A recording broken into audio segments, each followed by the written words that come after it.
Super singer அப்படின்ற show மூலமா சின்ன திரையில அறிமுகமானவங்க தான் வந்து சிவாங்கி. அதுக்கப்புறமா குக் வித் கோமாளில வந்து கோமாளியா பார்ட்டிசிபேட் பண்ணிருப்பாங்க.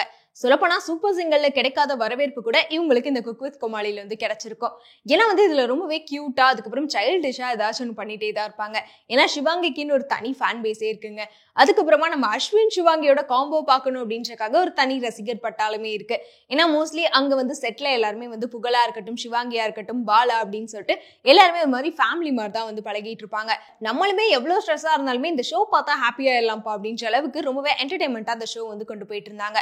அதை தொடர்ந்து அடுத்ததான் வந்து திரும்பியுமே குக் வித் கோமாளில வந்து குக்கா வந்து நம்ம சிவாங்கி பார்ட்டிசிபேட் பண்ணியிருப்பாங்க. அப்பயுமே வந்து பழைய என்டர்டைன்மெண்ட் குறையாம ஃபுல்லாவே ஃபன் பண்ணிட்டு ஒரு மாதிரி ஜாலியா தான் இருப்பாங்க. ஆனா நமக்கே ஷாக்கிங்கா இருந்துச்சு, என்னப்பா கோமாளியா வந்த பொண்ணு இப்போ வந்து குக்கா வந்துருச்சு அப்படின்னு சொல்லிட்டு. அதை தொடர்ந்து இப்ப நிறைய படங்களுமே வந்து பண்ணிட்டு இருக்காங்க. இந்த நிலையில தான் இப்போ ரீசெண்டா கொடுத்த இன்டர்வியூல வந்து அவங்களோட லவ் ஃபெயிலியர் பத்தி சில விஷயங்களை ஷேர் பண்ணியிருக்காங்க. இதை கேட்டோன்னே என்னது சிவாங்கிக்கு லவ் ஃபெயிலியர் அப்படின்ற மாதிரி தான் இருக்கு. பட் ஆனா அதுல ரொம்பவே மெச்சூர்டாவுமே பேசியிருப்பாங்க. அதை பாக்குறப்ப நம்ம சிவாங்கியா இது அப்படின்னு சொல்லிட்டு நம்மளே ஷாக் ஆகுற அளவுக்கு அங்க வந்து ரொம்பவே சைல்டிஷா இருப்பாங்களே, இப்ப என்னப்பா பாக்குறதுக்கு வந்து ரொம்ப மாடர்னா மாறிட்டாங்க, அது மட்டும் இல்லாம ரொம்பவே மெச்சூர்டா பேசுறாங்களே அப்படின்னு சொல்லிட்டு. ஏன்னா கொஞ்ச நாளாவே சிவாங்கியோட ட்ரெஸ்ஸிங் சென்ஸா இருக்கட்டும், அதுக்கப்புறம் வந்து சிங்கிங் ஒரு சைடு, ஆக்டிங் ஒரு சைடுன்னு சொல்லிட்டு நிறைய வேலைகள் வந்து பண்ணிட்டு இருக்காங்க.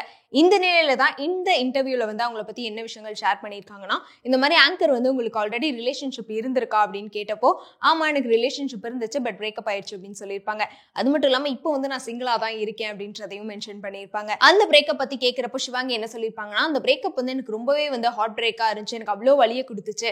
அதுக்கப்புறமா தான் என்ன நானே வந்து ரொம்ப அழகா வச்சுக்கணும் அப்படின்றக்காக என்ன ஃபர்ஸ்ட் நான் கவனிக்க ஆரம்பிச்சேன் அப்படின்னு சொல்லியிருப்பாங்க. எப்பயுமே ஒரு ரிலேஷன்ஷிப்ல இருந்து ஒரு பொண்ணு அதிகமா லவ் கொடுத்தாங்க அப்படின்னா அந்த ரிலேஷன்ஷிப் வந்து நிக்காது. அதுவே பையன் அதிகமா லவ் கொடுத்தாதான் அந்த ரிலேஷன்ஷிப் வந்து இருக்கும் அப்படின்னுமே வந்து ரொம்ப கருத்தாவுமே பேசியிருப்பாங்க. முக்கியமா அந்த மாதிரி ஒரு டாக்ஸிக் ரிலேஷன்ஷிப்ல இருந்து வெளியே வந்ததே எனக்கு ஓகே தான் அப்படின்னுமே சொல்லியிருப்பாங்க. அப்புறம் பாத்தீங்கன்னா இப்போ வந்து எதனால சிங்கிளா இருக்கீங்க, ஒரு வேலை உங்க டிசிஷன் அப்படின்னு கேட்டதுக்கு, இல்ல எனக்கு ஏத்த பையன் இன்னுமே கிடைக்கல அப்படின்னுமே சொல்லியிருப்பாங்க. அது மட்டும் இல்லாம என்ன சப்போர்ட் பண்றேன், என்னோட கெரியருக்கு ரொம்ப சப்போர்ட்டா இருக்கக்கூடிய ஒரு பையன் தான் வந்து ஆசைப்படுறேன். அந்த மாதிரி பசங்க எல்லாம் இப்போ வந்து கிடைக்கிறது ரொம்பவே கஷ்டமா இருக்கு அப்படின்னுமே வந்து அந்த இன்டர்வியூல ரொம்பவே அழகா பேசியிருப்பாங்க.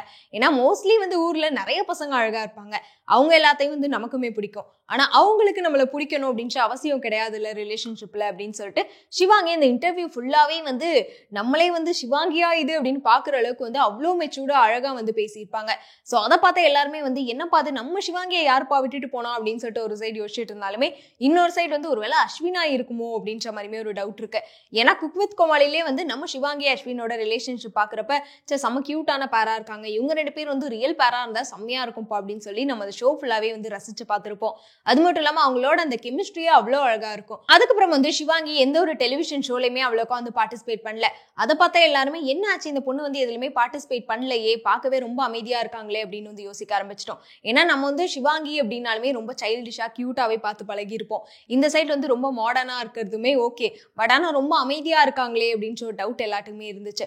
ஆனா அந்த டைம் பீரியட்ல வந்து அவங்களுக்கு வந்து ஒரு லவ் ஃபெயிலியர் ஆயிருக்கு, அதனால அவங்க அவ்வளோ கஷ்டப்பட்டிருக்காங்க அப்படின்ற விஷயம் வந்து இந்த இன்டர்வியூல பேசுறப்பதான் தெரிஞ்சிருக்கு.